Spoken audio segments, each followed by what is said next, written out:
সেই ঠাইখিনিলৈ গ'লে কুকুৰকেইটালৈ বহুত বেছি বেয়া লাগে, ওচৰলৈ দৌৰি দৌৰি আহে কিবা খাবলৈ পাম নেকি বুলি।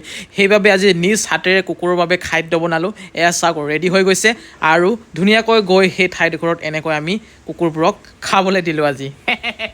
সকলোকে নমস্কাৰ জনাইছোঁ মোৰ এটা নতুন ফ্ৰেছ ভিডিঅ'লৈ। ৰ'ব প্ৰথমতে গেছটো জ্বলাই লওঁ। বঢ়িয়া পাতি দিলোঁ। এতিয়া কেৰাহী মানে পাৰ্টি চাৰ্টি এইবোৰতো আমাৰ প্ৰায়ভাগ চলিয়ে থাকে, মাছে মাংসই খানা চানা বনাই থাকোঁ, কিন্তু আজি খানা বনাম কুকুৰৰ কাৰণে। এয়া চাওক মাংস অকণমান কিনি লৈ আনিছিলোঁ। এতিয়া কেৰাহীটো গৰম হৈ গ'ল, মাংসখিনি দি দিওঁ ইয়াতে। মানুহ হ'লে তেল চেল মছলা চছলা দিবলগীয়া হ'লহেঁতেন, এতিয়া একো নাই, এনেকৈ বনাই দিব পাৰি। 5 মিনিটমান হৈ গ'ল গৰম হোৱা মাংসখিনি, সেইটো কাৰণে এতিয়া মই অলপমান পানী ঢালি দিম সিজিবলৈ। দি দিলোঁ অলপ হালধি, দেখাত ভাল হ'বৰ কাৰণে। প্ৰায় সিজিয়ে গৈছে, এইফালে চাব পাৰে মজাকৈ প্ৰায় সিজিয়ে গৈছে। তাৰপিছতে এতিয়া এই যিখিনি ভাত, ৰাতিপুৱাৰ ভাত হয়, এইখিনি ঠাণ্ডা হৈ আছে। এতিয়া মই এইখিনি ইয়াত দি দিম। তাৰ পৰা খানা বনি যাব। এতিয়া মিক্স কৰিব লাগিব, আৰামছে মিক্স কৰিব লাগিব। 5 মিনিটমান সিজাই মেলি বাছ খানা ৰেডি হৈ যাব মজাকৈ। ৱাও ধুনীয়াকৈ হৈ গৈছে, ৰেডি। এতিয়া আৰু লৈহে যাব লাগে, দেখিছেনে? ৰেডি। চাওক কিমান ধুনীয়া হৈছে। এতিয়া বেলেগত ভৰাই লওঁগে বলক। গাড়ীখন দেখিছেনে কিমান চিকচিকীয়া হৈ আছে? মোনাত ভৰাই লৈছোঁ আৰু ইয়াতে থৈ লৈছোঁ, ডিকিতে মাৰি দিছোঁ। এতিয়া বলক মেইন জেগাত। চানা অলপ খাওঁ বুলি ভাবিছোঁ, জোনমণি পঠাইছোঁ ল'বলৈ। আৰু আজি সোমবাৰ হয়, আমাৰ গোটেই টাউনখন বন্ধ জনাই টাউনখন। ৱাও একদম ৰিয়া আজি একদম দীপিকা পাডুকনো পাত্তা নাপাব দেই। গাড়ীত উঠিছো ন, দামী মানুহ দামী গাড়ীত উঠিছো, অলপ চাল মাৰি লওঁ। ৰাস্তা বন্ধ দেখোন, ৰোড ক্লজ। এতিয়া লেফ্ট চাইডে যাবলৈ কৈছে। এইফালে বাৰু গৈ পোৱাগে নাই, কোনফালে বা যায় এতিয়া গৈ চাওঁচোন বাৰু। আপোনালোকে চাগে ভাবিছে যে ই গৈ আছে ক'লৈ, যাব ক'ত? আচলতে আমাৰ জোনাইৰ মানে এডোখৰ ঠাই আছে, যিডোখৰ ঠাইৰ নাম হ'ল 3 মাইল। আমি তাত মাজে সময়ে গৈ থাকোঁ। জেগাডোখৰ খুব বেছি ভাল লাগে, নৈ কিনাৰত, চিচাং নদীৰ কিনাৰত।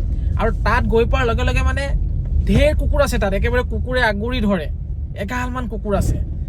এতিয়া তালৈকে গৈ আছোঁ।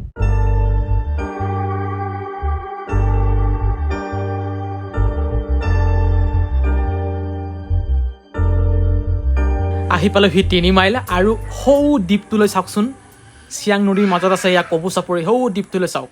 যোৱা বছৰ মানে তাত যিবোৰ মানুহ আছিলে চৰকাৰে উচ্ছেদ কৰি দিলে, বেলেগ ঠাইলৈ যাবলৈ ক'লে, ঠাইডোখৰ মানে খালী কৰিবলৈ ক'লে, যিটো দ্বীপ আছিলে।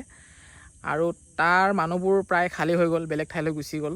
আৰু তাত মানে বহুতো কুকুৰ, তাত যিবোৰ মানুহ আছিলে সেই মানুহবোৰৰ যিবোৰ কুকুৰ, সেই কুকুৰবোৰ মানে সেই দ্বীপটোতেই থাকি গৈছিলে। এই দ্বীপটোৰ পৰা মানুহবোৰ গুচি যোৱা হেনো আজি 15 দিন হৈ গ'ল। আৰু এই 15 দিনত কুকুৰবোৰ নাখাই নবৈ কেনেকুৱা হৈ গৈছে আপুনি এবাৰ লক্ষ্য কৰকচোন। চাওকচোন, হাড় ওলাই গৈছে, কিমান যে ভোকত আছিল, বেয়া লাগি যায় দেখিলে। তাৰপিছত কি হ'ল, বহুদিন হ'ল দ্বীপটোৰ মাজতে মানে কুকুৰবোৰ থাকিলে, খাবলৈ পোৱা নাই, পগলা নিচিনা হৈ গৈছে, শুকাই ক্ষীণাই, কিছুমান মৰি আছে, কিছুমান একদম ক্ষীণ হৈ হাৰ্ডিকেইডাল আছেগৈ, এনেকুৱা অৱস্থা হৈ গৈছিলে। তাৰপাছতে আমি মানে জোনাইৰ পৰা বহুত কেইজন মানুহ গ'লোঁ তালৈ, নাও চাও লৈ। খোৱা বস্তু লৈ অহা হৈছে, কিন্তু এতিয়া যদি খাবলৈ দি দিয়া যায় কুকুৰবোৰৰ পেট ভৰি যাব, আৰু পেট ভৰিলে পাত্তা নিদিব আমাক। সেইকাৰণে যেনে তেনে কৰি কিবা এটা চলনা কৰি নাৱত উঠোৱাৰ ব্যৱস্থা কৰি থকা হৈছে। এতিয়া ধৰি ধৰি নাৱত উঠোৱা হৈছিল, কিন্তু কি কৰে, জঁপিয়াই দিয়ে, ভয় নকৰে মানে, পানীয়ে চানীয়ে জঁপিয়াই দিয়ে। সেইকাৰণে এনেধৰণে বান্ধি লোৱা হৈছে ৰছীৰে, যাতে জঁপিয়াব নোৱাৰে। আকৌ এতিয়া বেলেগ এডোখৰ জেগালৈ যাম বিচাৰি। এতিয়া আহি পালোহি বেলেগ এটা জেগাত। ইয়াত এতিয়া কৃষ্ণ এতিয়া ইয়াত কুকুৰ কেইটামান আছে বাৰু, নোহোৱা নহয়।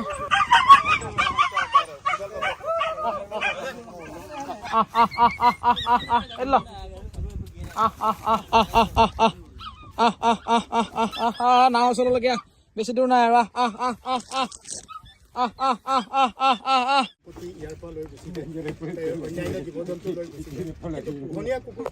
আৰু সেই তাত যিবোৰ কুকুৰ আছিলেগে, সেই কুকুৰবোৰ মানে আমি নাৱত উদ্ধাৰ কৰি লৈ আনিলোঁ। লৈ আনি এইটো পাৰে এৰি দিছিলোঁ।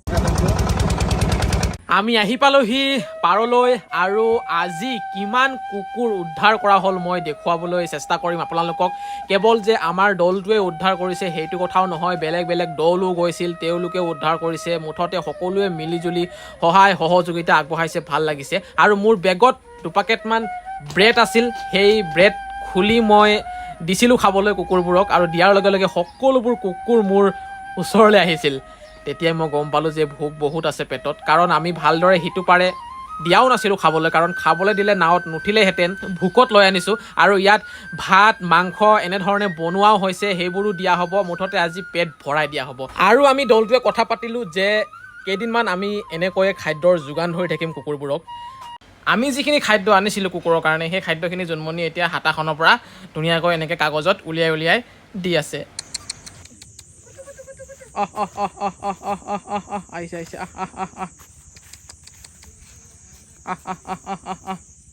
অকণমান দূৰত দূৰত নিদিবি, হ'ব। আৰু ঢেৰ আছে, গম পোৱা নাই বুলিহে। সেইফালে লুকাই আছে, সেইফালে জংঘলত সৌফালে আছেগৈ। চব আহি যাব। এইটো কোনো মাৰিলে নেকি বাৰু? এনেকৈ আছে যে। আৰু মাতি দে। বঢ়িয়া বঢ়িয়া।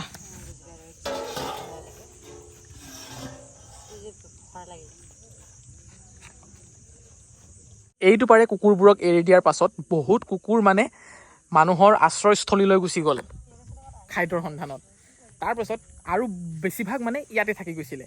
আৰু যেতিয়াই মানে ইয়ালৈ আহোঁ, বা ইয়ালৈ যিবোৰ মানুহ আহে অলপ কিবা কিবি পাৰ্টি কৰিবলৈ হওক, পিকনিক কৰিবলৈ হওক, এইটো ফালে যিবিলাক মানুহ আহে নহয়, মানে কুকুৰবোৰে ওচৰলৈ আহে কিবা খাবলৈ পাম নেকি বুলি। আৰু আমিও যিমানবাৰ আহিছিলোঁ কুকুৰবোৰ দৌৰি দৌৰি আহে কিবা খাবলৈ পাম নেকি বুলি, ভোকত থাকে যে। সেইটো কাৰণে মানে আজি কিছু খাদ্য লৈ আহিছিলোঁ কুকুৰবোৰৰ কাৰণে খাবলৈ।